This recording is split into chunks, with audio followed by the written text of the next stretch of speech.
தாவேகாவது திமுக பயந்து பண்ணிட்டு இருக்காங்களோ? திமுக என்ன பயப்படாம இதெல்லாம் பண்ணிட்டு இருக்கீங்கன்னு நினைக்கிறீங்க? என்ன தேவை இருக்கு பயப்படுறதுக்கு? திமுக என்ன தேவை இருக்குதா? எங்க எப்படி ஹேண்டில் பண்ணப்படுது? அரசாங்க தலையீடு இல்லாம அங்க இருக்கக்கூடிய அந்த மதத்தை சார்ந்தவர்கள், அந்த வாரியத்தை சார்ந்தவர்கள், ட்ரஸ்டை சார்ந்தவர்கள் நிர்வகிக்கிறாங்க. அப்போ இஸ்லாமிய மதத்தில் மட்டும் இந்த வக்ஃபு வாரியத்திற்கு எதற்காக அரசாங்கத்தின் தலையீடு?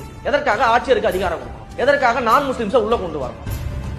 தமிழக முதல்வர் வக்ஃபு திருத்த சட்ட மசோதா எதிராக தான் இருக்கிறாரு, சட்டமன்றத்தில் பேசினாரு. ஏன்னா எதிராக இருக்கிறாரு, சட்டமன்றத்தில் பேசுறாருன்னா நீங்க நீட்டுக்கு எதிராக கூட தான் அவர் இருக்கிறான்னு சொல்லிட்டு இருக்காரு. சட்டமன்றத்தை தீர்மானம் நிறைவேற்றாரு, ரகசியம் தெரியும் நிறைவேற்றிட்டாரா? நீட்டை நீக்கிட்டாரா? கச்சத்தீவை மீட்கிறேங்கிறாரு. கச்சத்தீவை தாராவாத்ததே திமுக தான். இன்னைக்கு தீர்மானம் போடுறாங்க கச்சத்தீவை மீட்கிறேன்னு சொல்லிட்டு மீட்கிறாங்களா? இவங்க போடுறது பூராவே நாடகம் நம்ம தெளிவா சொல்லிக்கிட்டு இருக்கோம். திமுகவுடைய ஆட்சியில் இருக்கக்கூடிய ஒரு உயர் அதிகாரி அதிகாரத்தை பயன்படுத்தி ஒவ்வொரு மீடியாவுக்கும் போன் செய்ய வச்சு மிரட்டி எப்படியாவது இந்த செய்தியை நீங்க வந்து தாவேகாவுக்கு எதிராக போட்டே ஆகணும், தாவேகாவுக்கு எதிராக இந்த செய்தியை பரப்பி இருக்கிறாங்க. மொத்தமா பயந்து நாங்க ஒரு இஃப்தார் நோன்பு நடத்தினோம்னா அடுத்த நிமிஷம் இஸ்லாமியர்களே மிக கேவலமா பேசிக்கிட்டு இருக்காங்க திமுகவுல.